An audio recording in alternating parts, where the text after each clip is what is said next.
पंजाब केसरी में आप सबका स्वागत है। चौथी बार निसा के राष्ट्रीय अध्यक्ष बने कुलभूषण शर्मा हमारे साथ मौजूद हैं, बातचीत करेंगे। शर्मा जी, सबसे पहले तो बताइए कि निसा के चौथी बार आप राष्ट्रीय अध्यक्ष बने, ये चुनाव कहाँ हुए, कौन सी स्टेट में हुए? धरनी जी, बहुत बहुत धन्यवाद। और आप सबका भी सहयोग इसमें रहता है कि आप हमेशा साथ देते रहते हैं, हमारी आवाज़ उठाते रहते हैं। ये हिमाचल में पांवटा साहिब में हुआ था, जिसमें 20 प्रदेशों के नीसा के जो एलिजिबल मेंबर थे, उनकी एसोसिएशन के दो दो सदस्यों ने भाग लिया था। और इसको प्रॉपर तरीके से नॉमिनेशन करके चुनाव किया गया, जिसपे सर्वसम्मति से जो है मैं चौथी बार इसमें राष्ट्रीय अध्यक्ष निर्वाचित हुआ हूँ। शिक्षा के क्षेत्र से आपका नाता रहता है, काफी उथल पुथल चल रही है आजकल। कौन कौन से ऐसी चीजें हैं जो आपके जहन में है? जैसे मैं हमेशा एक बात कहता हूँ कि जो स्कूल है वो मिट्टी गारे की एक बिल्डिंग है, और शिक्षा जो है वो सबसे पहले विद्यार्थियों के लिए है। कि इसके जो स्टेक होल्डर हैं, पहले है विद्यार्थी, अभिभावक और शिक्षक। तीन जो स्कूल है, ये मिट्टी गारे की एक बिल्डिंग है। तो इस समय शिक्षा में सबसे बड़ी उथल पुथल आप देख रहे होंगे कि नीट के एग्ज़ाम के पेपर लीक हो गए, 22 लाख बच्चे जो है परेशान हैं। और मैं ये इस बात को बहुत पहले कई बार उठा चुका हूँ, आपके माध्यम से भी उठाया, कि डमी स्कूल्स, डमी सीट्स इसका जो है कारण बनते हैं।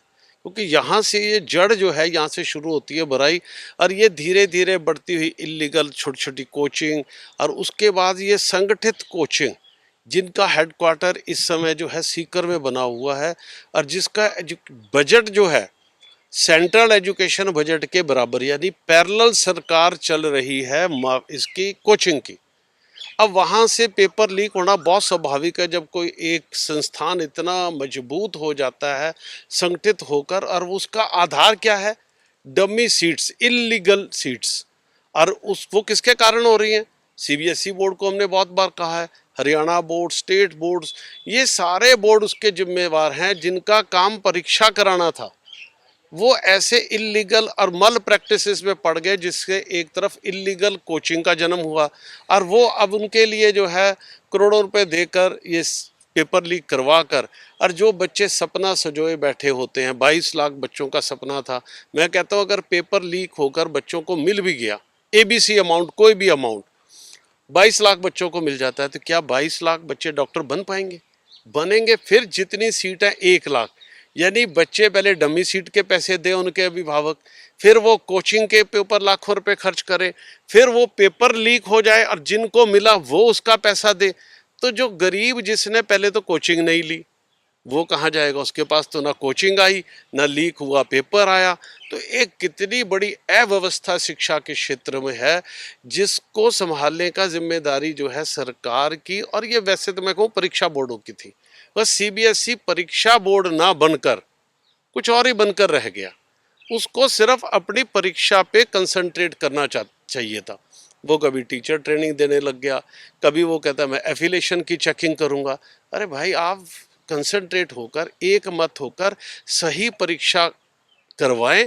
और सरकार को ये चाहिए कि उसकी परीक्षा का जो है वेटेज, आज कोई वेटेज ही नहीं है। आप 12th में 99% मार्क्स ले लेते हैं, और आप नीट और जेई में क्लियर नहीं करते, उस 99 की जीरो वैल्यू, एक पैसे की वैल्यू नहीं है। फिर लोग क्यों उधर जाके काम करेंगे? और दूसरी तरफ जर्दी जी, आदरणीय मोदी जी सपना उन्होंने सजोया, और हम सब उनके साथ हैं। 2047 का भारत, जिसके गलियारे और रास्ते इन विद्यालयों में हैं, इनके प्रांगण में है, लेकिन उसके प्रांगण में बच्चा ही नहीं है। बच्चा कहाँ बैठा हुआ है? कोचिंग में। मोदी जी कह रहे हैं कि मैं स्किल एजुकेशन दूंगा बच्चों को, मैं वैल्यू एजुकेशन दूंगा, मैं 3 एजुकेशन फार्मूला लगाऊंगा। सर, मैं कहता हूं सब कुछ लगाइए, वो सही है या गलत ये एक दूसरा प्रश्न है। लेकिन वो स्किल एजुकेशन लेने के लिए, 3 एजुकेशन पॉलिसी लेने के लिए, मॉरल वैल्यूज लेने के लिए, उस बच्चे का पहले स्कूल में रहना सुनिश्चित कीजिए। धरनी जी, बच्चा तो कोचिंग में रोट लर्निंग कर रहा है, मकाले वाली रोट लर्निंग में लगा हुआ है, और लुट रहा, उसका भविष्य जो है बर्बाद हो रहा है, कोटा में पंखों में झूल रहे हैं बच्चे। तो हम लगातार कह रहे हैं कि भाई, ये जो डमी सीट्स हैं, सीबीएसई पहले इन पर अंकुश लगाए।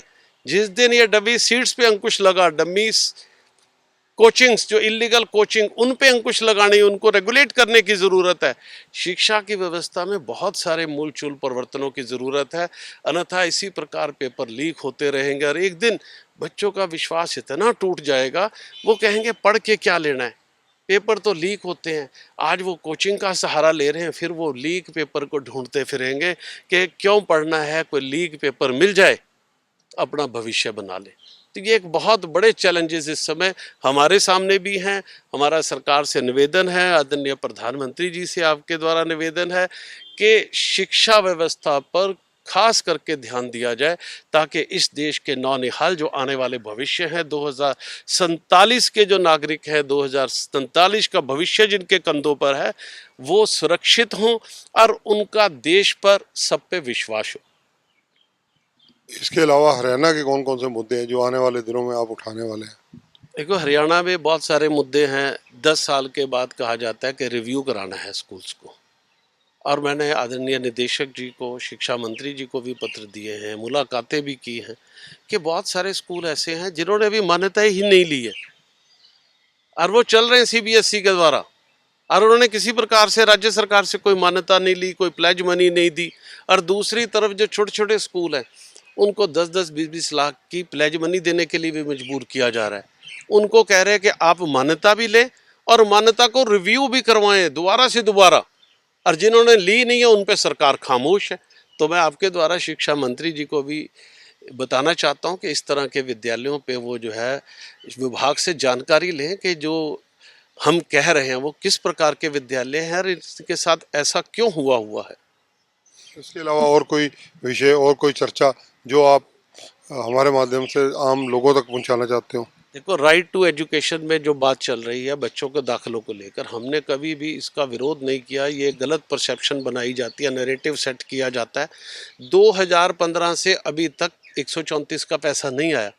पीछे मंत्री जी का आधिकारिक बयान भी आया, लेकिन वो पैसे गए और वापस आ गए, यानी उन पैसों को स्कूल संचालक छू भी नहीं पाए, देख भी नहीं पाए।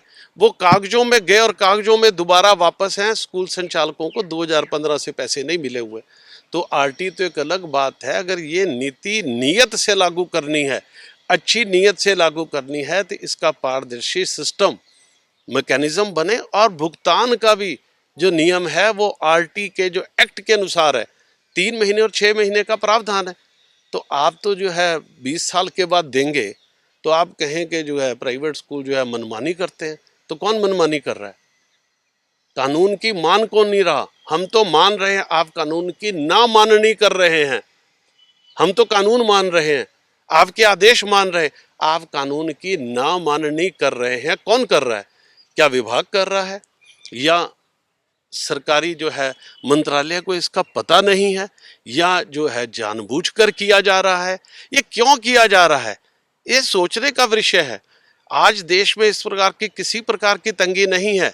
हमारे माननीय प्रधानमंत्री देश को बहुत ऊपर लेके जाना चाहते हैं। तो फिर ये कोताही कौन बरत रहा है? कौन बीच में है जो इस सारे मसले को खराब करना चाहता है? इसकी पूरी इंक्वायरी होनी चाहिए और इसको पारदर्शी तरीके से इस नीति को भी लागू करना चाहिए। ये भी हमारा एक मुद्दा है।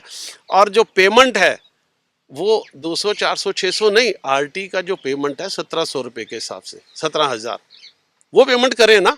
टोटल पेमेंट कितनी है? ये टोटल पेमेंट अगर कानून के हिसाब से आया जाएगा तो 500 करोड़ के कम से कम इससे ऊपर पेमेंट बनेगी। धन्यवाद। तो देखिए, ये है कुलभूषण शर्मा। विभिन्न विषयों पर इन्होंने चर्चा की, और जो चीज़ें ये निसा के राष्ट्रीय अध्यक्ष के रूप में अब चौथी बार बने हैं, इसलिए अब हरियाणा में करने की सोच रहे हैं, उन विषयों पर भी पंजाब केसरी के दर्शकों तक अपनी जानकारी इन्होंने पहुंचाई है। कैमरामैन संजय सिंह के साथ चंद्रशेखर धरनी, पंजाब केसरी टीवी, चंडीगढ़। हमसे जुड़े रहने के लिए हमारे YouTube चैनल को सब्सक्राइब करें और नई वीडियो की नोटिफिकेशन के लिए बेल आइकॉन को दबाएं। अगर आप ये वीडियो Facebook पर देख रहे हैं तो लाइक जरूर करें और ज्यादा से ज्यादा शेयर करें। धन्यवाद।